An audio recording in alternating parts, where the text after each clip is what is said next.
Bonjour, bienvenue à la table ronde de la Fondation Humaninov. Comment bien intégrer les collaborateurs atteints de maladies chroniques en tant que collègues et managers? Table ronde à laquelle participeront Stéphane Junique, président de Harmonie Mutuelle, Patricia Ardillier, fondatrice déléguée générale de la Fondation Humaninov, François Blanchardon, trésorier national de l'AFA, association de patients qui s'intéressent à la maladie de Crohn et à la rectocolite hémorragique, François Blanchardon, qui est aussi président de France Assos Santé Auvergne-Rhône-Alpes, Catherine Simonin, vice-présidente de la Ligue contre le cancer, Michel Chassan, médecin généraliste, vice-président de la Commission des affaires sociales et de la santé du Conseil économique, social et environnemental, et auteur avec Anne Gauthier du rapport du CESE sur les maladies chroniques. Catherine Trouvray, directrice générale d'Harmonie Mutuelle, et des dessins de Clède 12 qui ponctueront la table ronde en apportant un regard décalé et original. Stéphane Junique, président d'Harmonie Mutuelle, c'est à vous d'ouvrir cette table ronde et de présenter la problématique et les enjeux. Bien, bonjour Philippe, bonjour à toutes et à tous. C'est un très grand plaisir de vous retrouver pour cette table ronde et cette conférence à distance. J'espère tout d'abord que vous vous portez bien et que dans cette période qui est toujours aussi difficile pour notre pays et pour chacun d'entre nous, vous portez les choses voilà, avec un minimum de solidité et surtout de bonheur dans votre entourage. En partenariat avec Humaninov, Harmonie Mutuelle travaille depuis plusieurs mois à la rédaction d'une charte d'intégration du malade chronique en entreprise. C'est un très très beau projet que nous portons avec fierté parce que la question de l'intégration des malades chroniques en entreprise est un sujet majeur pour notre société. De quoi parle-t-on ? D'abord, les maladies chroniques évolutives sont des problèmes de santé qui nécessitent une prise en charge sur plusieurs années. Ce sont des maladies de longue durée, évolutives, souvent associées à une invalidité, à la menace de complications rares, et elles recouvrent au fond des pathologies que nous connaissons tous dans notre entourage familial, dans notre entourage professionnel, dans notre entourage amical. Ce sont des maladies qui portent des noms familiers, mais souvent qui nous font peur. Le cancer, le diabète, la sclérose en plaques, le sida et tant d'autres. Les maladies chroniques évolutives touchent près de 20 millions de personnes, 20 millions d'entre nous. C'est un sujet majeur et un défi majeur de santé publique. Précisément un majeur de santé publique parce que les progrès continus de la médecine ont permis de mieux traiter bon nombre de ces maladies chroniques et au fond de vivre avec. C'est une chance. Et je tiens ici à saluer les professionnels de santé, les médecins, les soignants, qui font que, au fond, on prend en charge d'une manière solide et d'une manière forte ces maladies chroniques et que notre système de santé, au fond, il s'adapte pour prendre en charge ces malades, que ce soit lors de l'annonce du diagnostic, mais aussi pour leur permettre de vivre avec leur pathologie d'une manière beaucoup plus forte. Mais il nous reste encore tant de choses à faire pour que notre système de santé puisse, au fond, être confronté à ce vrai défi de santé publique et à cette vraie transition épidémiologique pour notamment faire en sorte qu'on prévienne davantage ces maladies, qu'on évite leur survenue, mais aussi que l'on accompagne davantage les malades concernés. Pourquoi ? Parce qu'il ne faut pas sous-estimer le fait que ces maladies viennent bouleverser la vie affective, la vie familiale, mais aussi la vie sociale et professionnelle de la personne malade. Et c'est pourquoi les maladies chroniques sont aussi un enjeu pour nos entreprises. 20% de la population active est atteinte d'une maladie chronique. 20%. C'est 80% des malades chroniques qui continuent à travailler. Ce sujet n'est donc pas un sujet que l'on peut laisser à la porte de l'entreprise. C'est un sujet qui concerne directement l'entreprise. Pourquoi elle concerne directement l'entreprise ? Tout d'abord parce que le malade chronique, c'est un salarié comme tous les autres. Mais c'est vrai qu'il nécessite un accompagnement qui soit un accompagnement spécifique au sein de l'entreprise. Et c'est pourquoi il nous faut changer le regard sur la maladie au sein de l'entreprise. Et je le sais, c'est un sujet qui est en soi un sujet majeur. Mais nous le savons, il est important de changer ce regard de la maladie sur l'entreprise parce que, au fond, souvent on a une intention qui est une intention généreuse, louable, qui est de protéger les salariés malades en leur facilitant la vie et notamment en leur permettant de les éloigner de la vie professionnelle. En gros, on a le sentiment, en faisant en sorte qu'ils échappent au quotidien de la vie professionnelle, de la vie salariée, on leur rend service. Et donc, on permet à ce qu'ils puissent vivre mieux, mais en dehors du champ du travail. Et au fond, ce que l'on a envie de partager avec vous aujourd'hui, c'est le fait que cela reviendrait, au fond, au contraire, à les recentrer davantage sur leur maladie, à les isoler et donc à les fragiliser davantage. C'est pourquoi nous devons prendre en compte d'une manière beaucoup plus forte le fait que ces grandes maladies chroniques sont un enjeu pour nos entreprises, pour le salarié malade, mais aussi pour les employeurs, les dirigeants d'entreprise, les équipes, pour permettre à ce que le maintien de l'emploi, la sécurisation du parcours professionnel, du salaire, de la possibilité de continuer à exercer un emploi choisi et non pas un emploi subi, bref, de sécuriser l'épanouissement des personnes malades sur le plan professionnel et le plan social est un enjeu qui est un enjeu majeur pour les entreprises. Mais soyons conscients que cette affaire, elle n'est jamais simple à gérer et qu'elle n'est pas toujours simple, au fond, à appréhender parce qu'on n'est pas, quand on est dans une équipe d'entreprise, quand on est un dirigeant, on n'est pas toujours armé. On n'a pas toujours les outils qui nous permettent, au fond, de prendre en charge ce sujet d'une manière humaine, d'une manière intelligente et d'une manière importante pour répondre au projet entrepreneurial qui est porté par la structure. Et c'est pourquoi il était important pour nous de l'aborder avec vous. Au fond, pour en discuter, pour en échanger et pour vous montrer que c'est possible. Et c'est en quoi, au fond, Harmonie Mutuelle est utile. Parce que nous avons la chance d'avoir une communauté d'adhérents individuels, mais surtout d'avoir la chance d'avoir des entreprises clientes qui, au quotidien, sont confrontées à ces besoins. Et notre rôle, c'est d'être utile justement pour répondre à ces besoins en inventant des méthodes, en inventant des outils, en inventant des protections qui permettent à ce que chacun des besoins soit couvert. Et je pense que sur le sujet de l'intégration des salariés atteints de maladies chroniques en entreprise est un sujet sur lequel les besoins sont majeurs. Enfin, en conclusion, au-delà de l'utilité de notre mutuelle, je souhaitais dire que, au fond, ce sujet, il nous concerne en tant qu'employeur à l'égard de nos salariés.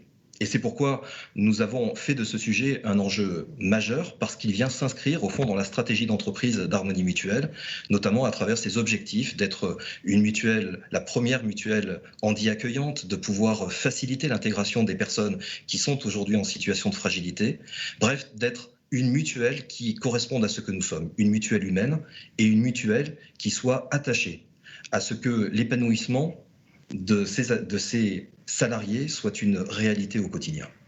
Alors voilà, je vous souhaite une très très belle table ronde à toutes et à tous. Je remercie vraiment la Fondation Humaninov, Patricia, à qui j'adresse un salut amical, mais aussi toutes les entreprises qui nous accompagnent et qui participent à la rédaction de cette charte, car le travail est dense. C'est un sujet, je l'ai dit, qui est un sujet sensible, complexe, mais ô combien important au regard de son enjeu pour la société et pour les entreprises. Et puis j'ai envie de dire, c'est l'occasion aussi pour démontrer que les mutualistes, ils sont en capacité d'apporter des solutions au regard des transformations de la société. Très belle table ronde et je vous souhaite de très très belles réflexions et j'espère que cette table ronde sera utile pour changer le regard, mais surtout pour apporter quelques solutions au regard des entreprises qui souhaitent se mobiliser. Merci. Merci beaucoup Stéphane Junique. C'est de ce dont on va débattre maintenant. Et en effet, c'est un sujet qui est éminemment important. Alors Patricia Ardillier, vous êtes fondatrice, déléguée générale de la Fondation Humaninov. Alors pourquoi cette initiative? On a bien compris que c'était important, Stéphane Junique l'a dit. Vous avez élaboré une charte aussi, donc on rentre dans des choses très concrètes. Alors quels sont les principes de cette action et quels sont les objectifs de votre charte? Alors déjà, effectivement, donc merci donc à Stéphane pour cette introduction et pareillement, je vous souhaite à tous vraiment de prendre soin de vous en cette période très particulière de Covid. Alors la Fondation Humaninov déjà promeut l'intelligence collective inclusive au service des grands enjeux sociétaux. Donc ça, je dirais, c'est le principe de base de notre fondation. L'un des enjeux sociétals, c'est la maladie chronique évolutive. Alors comme l'a rappelé Stéphane, pourquoi c'est un enjeu sociétal? Parce que 25% des Français sont atteints d'une maladie chronique, parce que c'est la dépense numéro 1 de la sécurité sociale, parce que c'est aujourd'hui un enjeu majeur qui est traité dans plein d'associations de patients. Et d'ailleurs, on a la chance d'avoir avec nous la Ligue contre le cancer, France Asso Santé, et on reviendra sur ces sujets-là. Alors, nous nous sommes, je dirais, attaqués à ce problème au sein de la Fondation Humaninov pour, je dirais, rejoindre cet objectif de faire émerger un sujet qui est finalement peu traité et qui concerne beaucoup de personnes. Alors quand je dis qu'il est peu traité, c'est qu'on n'a pas encore beaucoup traité la notion de maladie chronique évolutive au travail. Et on a souhaité, dans le cadre de notre projet, relier différents acteurs. Donc faire travailler les acteurs avec une intelligence collective inclusive, donc relier à la fois des entreprises, des institutions, des associations, bien entendu des salariés qui seront donc les salariés de nos entreprises fondatrices, mais aussi de toutes celles à venir, pour enclencher une prise de conscience collective et qui va viser à promouvoir le salarié porteur de pathologies chroniques comme une véritable ressource à l'intérieur de l'entreprise. Effectivement, l'enjeu est là. L'enjeu, c'est de pouvoir faire valoir que ces personnes qui connaissent justement des adaptabilités très particulières de vie ont aujourd'hui un véritable charisme, sont de véritables référents pour entraîner, je dirais, les autres à pouvoir enclencher le changement au niveau des entreprises. Et donc, nous sommes aujourd'hui, je dirais, très enclins de pouvoir faire passer ce message-là. Et ça nous paraissait important, effectivement, de pouvoir prouver qu'en intégrant le malade chronique en entreprise, on pouvait favoriser une forme importante, je dirais, de profit. Tout à l'heure, Claire Douce nous a fait voir un petit schéma où on voyait que le patient chronique permettait effectivement une augmentation des entreprises du CAC 40 et typiquement, on va être complètement sur cette dynamique-là. Alors pour ce faire, comment on s'y est pris au niveau de la Fondation? On travaille systématiquement sur les enjeux sociétaux, donc on essaie toujours de travailler en maillage avec les ministères. Donc nous avons obtenu en décembre 2019 une lettre de mission de la ministre de la Santé Agnès Buzyn, donc à l'époque, qui nous demandait de mettre en place une méthode de travail avec des entreprises membres fondatrices, dont justement Harmonie Mutuelle, qui fait partie de ces 6 entreprises fondatrices. Et puis, nous avons décidé de pouvoir justement fédérer l'ensemble de ces acteurs fondateurs par la mise en place d'une charte. Alors justement, Patricia Ardillier, c'est concrètement, parce que l'enjeu est immense, on aimerait savoir comment améliorer la situation, comment faire en sorte que le salarié en entreprise soit une opportunité pour l'entreprise du fait de ses capacités d'adaptation. Alors, cette charte, elle repose sur quoi? Qu'est-ce qu'elle prescrit? Alors, la charte, elle demande déjà un engagement au plus haut niveau de l'entreprise. Donc, c'est important pour nous que le sujet soit traité au niveau d'une présidence et d'une direction générale. Et d'ailleurs, je remercie particulièrement la présence pour Harmonie Mutuelle du président et donc de Catherine Touvray, ici présente, la directrice générale, puisque c'est important que ce soit vraiment un projet phare qui soit communiqué dans un COMEX, voire dans un conseil d'administration, de façon à ce que ça devienne un enjeu stratégique de l'entreprise. Donc ça, je dirais que c'est vraiment quelque chose qui est très important. Comment embarquer tous les salariés ou tous les collaborateurs Alors, pour embarquer les salariés et les collaborateurs, bien entendu, il faut mener des actions de sensibilisation. Dans le cadre des actions de sensibilisation, ça va passer par une campagne de communication. Donc, nous sommes encore en train de travailler, je dirais, à cette campagne qui va prochainement arriver. Et puis, il faut surtout, je dirais, considérer le projet non pas à l'individu, mais bien de façon collective.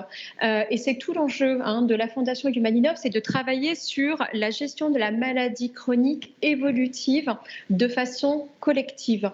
Donc, par rapport à cela, eh bien, nous allons prôner le développement du management inclusif au sein des entreprises, c'est-à-dire de considérer que comme 25% des salariés, un salarié sur 5, selon la dernière étude de l'ANACT, car l'ANACT a beaucoup travaillé sur ce sujet-là, et d'ailleurs, sachez qu'on a beaucoup de nos méthodes qui s'inspirent, je dirais, de ce rapport de l'ANACT, eh bien, ça nécessite que l'on parle du sujet de la maladie chronique de façon générique dans l'entreprise. Et alors ça, c'est très important. Patricia, on a des patients, on va leur donner la parole, puis vous reviendrez un peu pour voir comment cette charte peut s'appliquer. François Blanchardon, vous êtes trésorier national de l'AFA. Alors, vous, concrètement, dans la vie de tous les jours, je dirais, vous dites la situation des collaborateurs ayant une pathologie chronique est à la fois simple et compliquée. Le constat est simple. On se doute bien qu'il faut qu'il soit bien adapté à l'entreprise, mais la mise en œuvre des mesures est complexe. Alors, comment concilier la simplicité du constat et la mise en œuvre des mesures pour que le salarié qui a une pathologie chronique se sente bien et soit une opportunité pour l'entreprise? Bonjour déjà à toutes et à tous et merci de me laisser la parole aujourd'hui dans cette table ronde. Alors oui, effectivement, Philippe, le constat est parfois simple, mais la mise en pratique est complexe. Alors, avant de répondre comment finalement adapter la situation de la maladie chronique à l'entreprise, c'est d'abord pourquoi l'adapter, parce que les malades ne vont pas utiliser les mêmes ressources et les mêmes compétences au même moment que les autres salariés.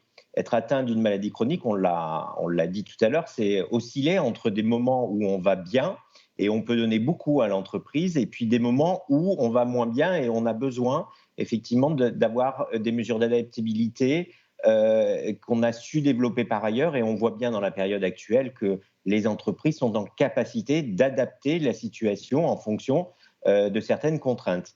Alors aujourd'hui, on ne peut pas être dans cette dualité qui consiste à dire soit je vais bien, je travaille et je dois être dans les mêmes conditions que tout salarié.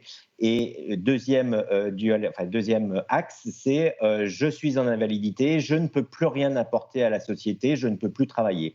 Aujourd'hui, ça ne se passe plus comme ça dans notre société où on a des maladies évolutives chroniques. Et donc, il faut qu'il puisse y avoir une adaptation de la société, de l'entreprise à ces problématiques de la maladie chronique. Alors les clés, c'est quoi alors, à votre avis? Alors, parce que le sujet, évidemment, pas facile. Oui, alors les clés, par exemple, j'ai eu l'impression au cours de ma carrière, puisque bon, je suis militant associatif, mais à titre bénévole, et je suis donc salarié d'une entreprise. À certains moments, j'ai eu l'impression que l'évolution de ma carrière, mais aussi peut-être aussi l'évolution de ma situation financière, n'était pas forcément la même que pour les autres salariés. En gros, il est malade chronique, il a le droit de travailler, donc bon, c'est pas forcément celui sur lequel on va miser en priorité. Donc je pense qu'il faut qu'il y ait un suivi particulier des malades chroniques dans l'entreprise pour pouvoir avoir peut-être un suivi plus important sur l'évolution des conditions de travail et des conditions d'évolution salariale et de carrière pour ces salariés-là. Ces salariés, ils sont en capacité de déployer des capacités d'adaptabilité et de travailler de façon plus importante à certains moments de leur activité professionnelle, ce qui les met en difficulté parfois avec l'équipe qui travaille avec cette personne-là, puisque, par exemple, ils vont peut-être s'adonner beaucoup plus à leur activité professionnelle de façon beaucoup plus approfondie pendant un certain temps, parce qu'ils savent que peut-être d'ici quelques temps, ils ne pourront plus travailler. Et puis la difficulté, c'est que quand ils ne sont pas là, bien souvent, on donne le travail aux autres salariés de la même équipe et ça crée des tensions. Donc il y a un besoin à la fois de suivi spécifique dans l'entreprise, mais aussi d'explication de la situation aux membres de l'équipe par des réunions d'ateliers réalisées avec peut-être des patients experts, c'est-à-dire ces patients qui sont formés pour. L'entreprise doit s'adapter aux difficultés du salarié. Et l'idée un peu de tout ça, c'est que le salarié peut aider l'entreprise aussi par sa faculté d'adaptation, sa réactivité, d'avoir connu des difficultés. Comment faire en sorte que ça prenne forme au sein d'une équipe? Alors, c'est d'abord par beaucoup de relations. Hein. Je pense qu'il faut prendre du temps. Un manager qui a une personne atteinte de maladie chronique dans son entreprise, enfin dans son service, doit prendre le temps de pouvoir expliquer et adapter le travail et l'environnement de travail. Le salarié, et on le voit bien dans toutes les relations qu'on a avec nos malades chroniques qui sont en activité professionnelle, est en capacité de parfois se dépasser, c'est ce qu'on appelle le dépassement de soi dans le cadre de l'activité professionnelle, parce qu'il est en mesure de pouvoir adapter ce qu'il a connu lui dans le cadre de sa pathologie à l'entreprise et pouvoir apporter de la créativité, notamment dans l'adaptabilité des ressources qu'il met en place pour l'entreprise et donc parfois ça en fait un salarié on va dire plus intéressant dans sa faculté à apporter des solutions dans un projet ou sur une mission spécifique de productivité. D'accord. Alors, Catherine Simonet, vous êtes vice-présidente de la Ligue contre le cancer. Donc, le cancer, comme vous dites, ce n'est pas une pathologie chronique comme les autres, mais c'est de plus en plus souvent une pathologie chronique. Alors, quel est votre point de vue sur cet objectif de faire en sorte que le salarié qui a une pathologie chronique soit mieux accueilli, je dirais, dans l'entreprise, et puis qu'il soit aussi une chance pour l'entreprise? Oui, absolument. Bon, l'annonce d'un cancer, c'est un séisme pour la personne concernée, également pour toute sa famille. Et derrière, il y a une réinterrogation sur tout son parcours futur et sa nouvelle vie. Alors, c'est un parcours qui est subi, la personne subit des traitements lourds, difficiles, et doit s'adapter à cette situation. Ça amène à acquérir des compétences, à prendre du recul sur les choses. Et la Ligue contre le cancer, au niveau national, a mis en place Ligue entreprise contre le cancer, qui rejoint complètement l'action du Maninov de la charte pour les entrepreneurs, de la formation des managers, à savoir comment faire évoluer le salarié d'une entreprise qui est confronté à un cancer et comment on va évoluer dans l'entreprise. D'abord, cette personne, elle a une certaine agilité pour mettre des mécanismes d'adaptation par rapport à ces lourds traitements. Et c'est un atout pour l'entreprise derrière, parce que dans l'entreprise, il va y avoir à redéfinir peut-être un projet différent. Certains veulent acquérir des compétences, faire de la formation, réinterroger son parcours d'activité, changer d'orientation, ça arrive, mais s'il veut rester dans l'entreprise, il faut vraiment discuter avec cette personne pour voir d'abord si dans son poste actuel, il a trop de stress et il veut prendre un poste avec moins de stress et évoluer dans l'entreprise, ou alors le dynamisme qu'il a acquis pendant ses traitements va l'amener à faire des formations, à aller de l'avant et à essayer de travailler à 300% pour vivre une vie pleine et entière. Donc, je pense que c'est un atout pour l'entreprise. Il faut former vraiment les managers, parce que les managers ont peur quand on a un diagnostic de cancer, et qu'ils le savent, parce que tout le monde ne le dit pas, mais on le dit de plus en plus. Il faut savoir qu'on guérit 60% des personnes qui ont un cancer aujourd'hui, et qu'effectivement, les mettre de côté vers l'invalidité n'est pas une solution. Et on essaie d'avoir justement cette formation des managers pour être dans une société inclusive, et que cette personne qui va redéfinir son projet soit un atout pour l'entreprise et dans son repositionnement éventuel. Merci. Alors justement, le médecin a sûrement un rôle important à jouer. Michel Chassan, vous êtes médecin généraliste et aussi vice-président de la Commission des affaires sociales et de la santé du Conseil économique, social et environnemental. Alors vous, de par votre expérience de médecin et puis du rapport que vous avez fait sur les pathologies chroniques, vous insistez beaucoup, on revient toujours un peu à cette logique-là, protéger et prévenir sans discriminer. Est-ce que ça suffit et comment concrètement améliorer les choses? Alors, d'abord, il y a des chiffres qui ont été donnés tout à l'heure, qui sont des chiffres exacts, mais qui frappent. Ça veut dire que nous avons aujourd'hui 20 millions de Français qui sont porteurs d'une maladie chronique. Et il ne faut pas d'abord mélanger maladie chronique avec affection de longue durée. Il y a 10 millions 7 exactement de malades porteurs d'une affection longue durée. Donc, ça, c'est une définition de l'assurance maladie. Maladie chronique. Non, mais c'est une notion importante. Et le chiffre qui a été donné tout à l'heure par Stéphane et par Patricia fait qu'aujourd'hui, bon, nous on estime à 15%, mais bon, ça dépend des statistiques, hein, 15% de gens qui sont donc en âge de travailler, ça veut dire qu'ils font partie de la population active, qui sont porteurs de maladies chroniques, mais on sait que de toute façon, ce chiffre sera à horizon 2025. 2025, c'est demain. Hein, il sera 25%. Ça veut dire que nous avons face à nous, dans chacune des entreprises, potentiellement et statistiquement, un salarié sur 4 qui a au moins une maladie chronique. Ça, c'est quand même un élément que tout le monde doit savoir. Et je ne suis pas certain que tout le monde le sache.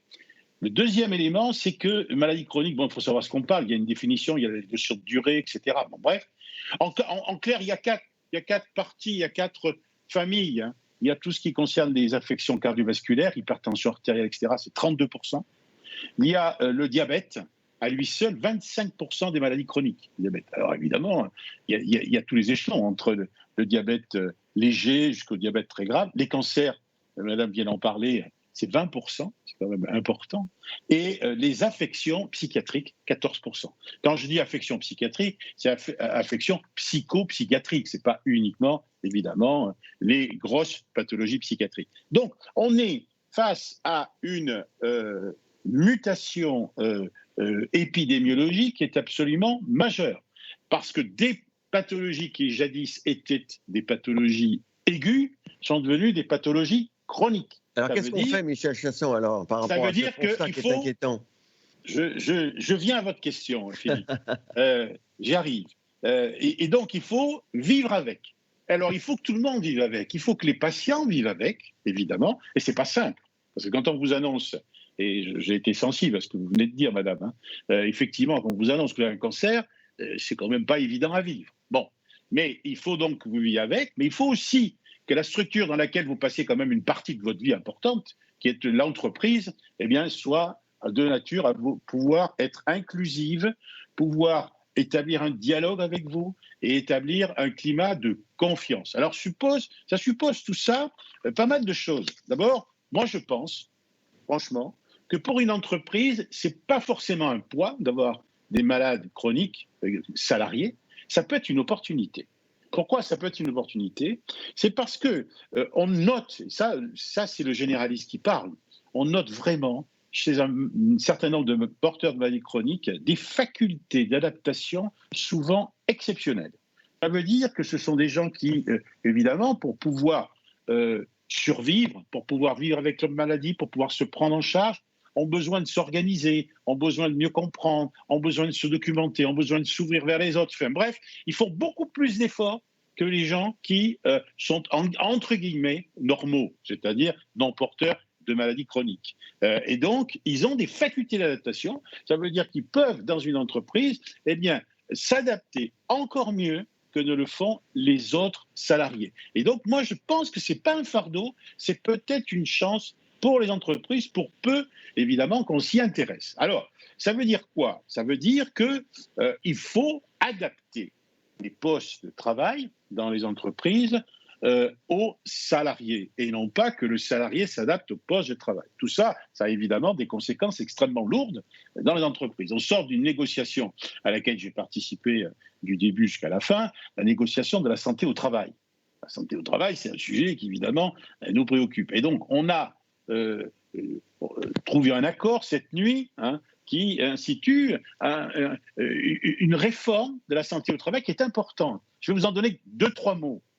Qui institue le principe d'une ouverture et d'un décloisonnement de la médecine du travail, de la santé au travail, par rapport à la vie en général et par rapport à ce qu'on appelle communément la médecine de ville, la médecin traitant, etc. Ça a l'air de rien, mais c'est très important. Ça veut dire vous avez réussi alors, Michel Chasson, vous avez réussi à faire en sorte que le médecin généraliste puisse s'occuper des salariés? On a réussi à faire en sorte qu'il y ait une véritable coordination entre le médecin du travail et les services de médecine du travail, parce qu'il n'y a pas que des médecins dans les services de médecine du travail, et les médecins traitants et aussi les infirmières, à travers un réseau, je ne détaille pas, vous en entendrez certainement parler, à travers un réseau de médecins praticiens correspondants amenés à effectuer des visites de prévention, précisément de prévention, puisque c'est ça le maître mot. La prévention, elle n'est pas que primaire, elle est aussi secondaire lorsqu'on a une affection. Et donc, il va y avoir un rôle qui va être beaucoup plus important du médecin traitant par rapport à la prise en charge et à l'adaptation au poste de travail dans les entreprises des salariés porteurs de maladies chroniques. Ça, c'est vraiment quelque chose qui est absolument important. Ça fait 20 ans qu'on voulait que cette évolution arrive. Elle va arriver. Ça veut dire que désormais, eh bien, on considérera le patient comme un tout. Bon, alors, il y a 2 choses que je voulais dire avant de deux choses en 2 mots, dire, parce que je vois que Philippe s'agite. Alors, le premier point, c'est que il faut que le secret médical et qui engendre la perte de secret médical engendre une discrimination au sein des entreprises. Et ça, c'est le pire, parce que ça a mauvaise presse. Être malade, c'est pas bien vu. Bon, c'est comme ça. On considère que on n'est pas entier, on n'est pas pleinement opérationnel, etc. Enfin, bref. Et puis alors après, il y a un tas de, je ne parle pas évidemment des séropositifs, hein, on l'a vécu, qui entraînent de la part du patron de l'entreprise, mais également des collègues de travail, une attitude qui est pas toujours et qui va pas toujours dans le sens de l'inclusion. Et donc, il faut absolument que ce secret médical soit vraiment préservé et échangé entre médecins. Michel Chassan, on est d'accord sur le secret médical, mais évidemment, c'est très important. Mais est-ce que vous conseillez... C'est important parce qu'on considère souvent les salariés, j'ai vu dans les négociations que j'ai eues avec les organisations salariées, les salariés considèrent très souvent que le médecin du travail est finalement pas aux ordres, mais en tout cas dit au patron, au chef d'entreprise, tout ce qu'il sait sur la santé des salariés. Or, c'est pas du tout la réalité. Alors, Michel Chassan, est-ce que vous considérez que le patient, pour qu'il soit reconnu comme patient, il doit dire qu'il a une pathologie chronique, ou est-ce que, parce qu'il y a le secret médical, puis il y a le secret que le patient veut lui-même tenir. Qu'est-ce que vous en pensez? C'est le patient qui est maître de tout ça. Et il faut savoir que cacher un diagnostic, cacher une pathologie à l'égard de son patron peut avoir des avantages. Pour éviter la discrimination. Mais ça peut aussi avoir des inconvénients. Et notamment des inconvénients qui fait que, l'ignorant la pathologie dont souffre le patient, évidemment, le poste de travail ne sera pas adapté comme il devrait l'être.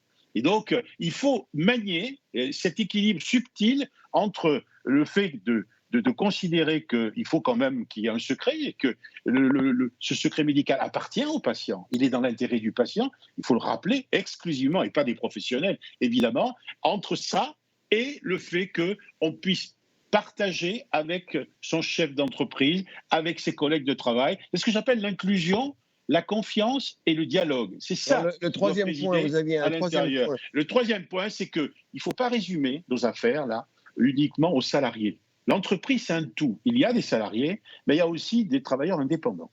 Et les travailleurs indépendants, il y en a beaucoup dans notre pays. Et ces travailleurs indépendants, eux aussi, ont des problèmes, sont souvent atteints, comme les autres, de pathologies chroniques. Et donc, il faut aussi les prendre en charge. C'est aussi le sens de la réforme de la médecine du travail qu'on a mis en place, qu'on va mettre en place, puisqu'on a trouvé un accord cette nuit, et qu'on va mettre en place, permettant à tous donc d'avoir une inclusion dans l'entreprise, qu'on soit salarié ou qu'on soit chef d'entreprise. Merci Michel Chassan. Alors Catherine Touvray, on a parlé de vous pendant 3 quarts d'heure. Là. Vous êtes au cœur de la problématique. Comment vous réagissez? Parce que vous êtes directrice d'une entreprise importante et puis une entreprise de santé. Vous êtes un acteur de santé. Donc ce constat, vous le partagez et comment avancer? Quelles sont les pistes? Oui, déjà, je suis ravie d'être avec vous et merci à Patricia d'avoir initié tout ce mouvement qui n'en est encore qu'au début, parce qu'effectivement, on a tous à cœur autour de la table et au-delà de développer cette problématique et surtout les solutions.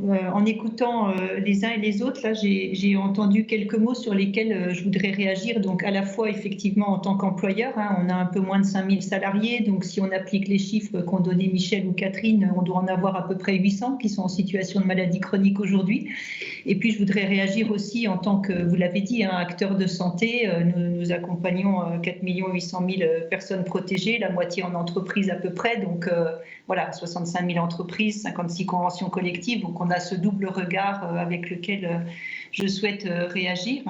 Et en fait, les mots que j'ai entendus, là, que ce soit François, Catherine, Michel, j'ai entendu adaptabilité, ressources, parcours. J'ai entendu faculté, aptitude, décloisonnement. Et sur ces mots-là, finalement, je me dis que on est là peut-être pour accompagner la fin d'un mythe. Et ce mythe, c'est le salarié super performant tout le temps, en toutes circonstances. Aujourd'hui, vous avez travaillé sur l'accord santé au travail. Tout ça, c'est fait pour réduire l'absentéisme, pour inclure les personnes, réduire l'absentéisme. L'absentéisme, il prend 1 point par an aujourd'hui dans notre pays. Ça a l'air assez inexorable. Et nous, on a l'habitude de dire qu'on a 3 tiers dans l'absentéisme. On a un premier tiers, c'est vraiment la maladie des salariés, qu'elle soit chronique ou qu'elle soit plus ponctuelle. un deuxième tiers autour de tout ce qu'on va appeler convenance personnelle, et ça c'est la question de je suis parent d'un enfant malade, je suis aidant d'un conjoint ou d'un parent, et puis le troisième tiers c'est tous les problèmes de management qui font que les gens se sentent pas bien à un moment donné, quoi. Donc on va dire, et quand on regarde ces trois tiers, finalement tous les salariés peuvent être à un moment ou à un autre de leur vie professionnelle dans une de ces situations. Et si on continue à se dire juste le salarié doit être performant en toutes circonstances, ou alors on lui propose une indemnité pour qu'il ne soit plus un problème et qu'il soit sécurisé financièrement, on n'a rien réglé du tout. Et donc cette question-là d'accepter que les personnes, les salariés, dans nos représentations et du coup dans nos décisions, soient dans différentes situations à certains moments de leur vie, et qu'il ne soit pas en petits morceaux, c'est-à-dire un patient quand il est chez le médecin, un parent quand il est chez lui, un salarié quand il est au travail. Voilà. Donc, et ce qui est fascinant en ce moment, c'est que la crise sanitaire qu'on vit, elle a obligé les employeurs à changer de regard, puisqu'on nous a dit protégez vos salariés, encore plus qu'en temps normal, mais en devant prendre en compte les salariés vulnérables, et tout en respectant le secret médical que vous évoquiez à l'instant, Michel. Donc là, c'est un peu une quadrature du cercle. Et donc finalement, voilà, si je résume un peu par rapport à ce que j'ai entendu, voilà, cette idée d'inclure les salariés, c'est une problématique donc à laquelle les employeurs sont confrontés par souci d'efficacité et de performance. L'absentéisme coûte cher, je ne veux pas développer les chiffres, et auxquels ils sont confrontés aussi par la loi et l'obligation de sécurité et de santé de leurs salariés, et puis confrontés également, on est actuellement 1 an ou 1 an et demi après la loi Pacte, les entreprises les unes après les autres se découvrent des vocations ou les mettent à jour des vocations d'impact positif sur la société. Voilà, un des premiers acteurs de la société, c'est leurs salariés. Avoir un impact positif sur les salariés et les inclure dans toutes les circonstances de leur vie, il nous semble, nous, en tant qu'acteurs, encore une fois, à la fois employeurs et accompagnateurs, c'est la base, j'ai envie de dire, des impacts positifs. L'environnement, etc., c'est important, évidemment, mais commençons par considérer les salariés comme des ressources durables. Donc voilà un peu les premières... C'est tout vrai, mais est-ce que ce principe, se dire que le salarié qui a une pathologie chronique peut être une opportunité pour l'entreprise, est-ce que vous commencez à le sentir dans votre entreprise? Vous en êtes convaincu, j'imagine, mais est-ce que vous commencez à sentir un frémissement de cette logique quand même assez nouvelle? En fait, on se préoccupe de la question des malades chroniques un peu après s'être préoccupé de la question de l'inclusion des travailleurs handicapés, mais finalement on est un peu dans la même problématique. On a des gens qui ont des aptitudes différentes, ils n'ont pas des inaptitudes, ils ont des aptitudes différentes, ils apportent autre chose aussi en termes de sensibilité, de compréhension, de regard posé sur les choses, c'est ce qu'ont dit tous les autres intervenants. Et donc aujourd'hui, je disais, on doit avoir à peu près 800 salariés en situation de maladie chronique. On en a, par contre, on connaît les chiffres là, 250 en situation de handicap. Et je peux vous dire que c'est quelque chose sur lequel on a une conviction très partagée dans l'entreprise, c'est qu'il nous apporte beaucoup. Parce que la diversité, c'est un facteur de performance et que la performance, c'est le but, performance économique, performance sociale, c'est le but de toute organisation économique. Donc, absolument aujourd'hui, oui. Il nous reste 2 minutes, alors ça tombe bien, 15 secondes pour chacun. Pour conclure, quel est le point qui vous a frappé le plus important pour avancer, pour progresser? Ça peut être un point de la charte qui a été élaborée par Humalinov. En 2 mots chacun, et on va commencer par François Blanchardon, quel est le levier important pour avancer dans cette perspective? Déjà, c'est cette prise de conscience. On encourage les entreprises à faire le pari citoyen de miser sur la capacité des malades à être un moteur de l'entreprise. Voilà, c'est cette confiance nécessaire. D'accord, c'est bien, vous avez été très, très percutant, parfait. Catherine Sibonin, pareil, 2 mots.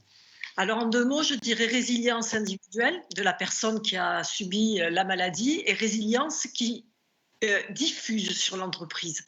Et c'est un atout pour l'entreprise de pouvoir s'adapter et de pouvoir co-construire ensemble un nouveau projet, et pour la personne individuellement, mais aussi pour un apport sur le collectif. Catherine Touvray, alors, vous nous l'avez dit, mais alors, un mot. Oui, faire confiance à la capacité des personnes à apporter. Michel Chassaing, en tant que médecin et pas en tant que négociateur de la santé au travail. Changer le regard sur la maladie, et faire en sorte que quelqu'un qui est malade, c'est pas quelqu'un qui est fini, c'est quelqu'un qui vit avec une maladie qui forcément comporte un certain nombre d'inconvénients, mais qui peut aussi comporter certains avantages pour l'entreprise. Merci. Alors, Patricia Dillier, c'est vous qui êtes à l'origine de tout ça. Alors, comment vous sentez ce débat qu'est-ce qui vous paraît important en conclusion? Alors, en conclusion, ce qui me paraît donc important, c'est de bien noter que ce qu'on en retient, c'est que le malade aujourd'hui est une véritable ressource en fait de l'entreprise. On en retient aussi qu'il y a, je dirais, un nombre important de personnes qui sont concernées par la maladie chronique. Et quelque part, toute l'action de la Fondation Humaninov est effectivement de considérer cette gestion de la maladie chronique de façon collective. Ça veut dire qu'on ne va pas être dans le déclaratif individuel.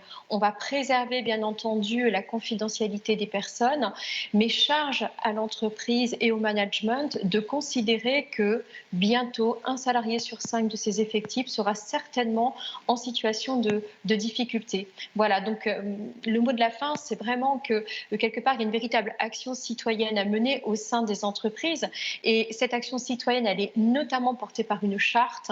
Et très prochainement, la Fondation Humaninov va développer toute une méthodologie de management inclusif, en fait, avec toute une méthode d'amélioration continue de façon justement à pouvoir valoriser l'adaptabilité managériale au quotidien pour faire en sorte que l'on valorise l'entreprise par toutes ces notions, je dirais, de maladie chronique.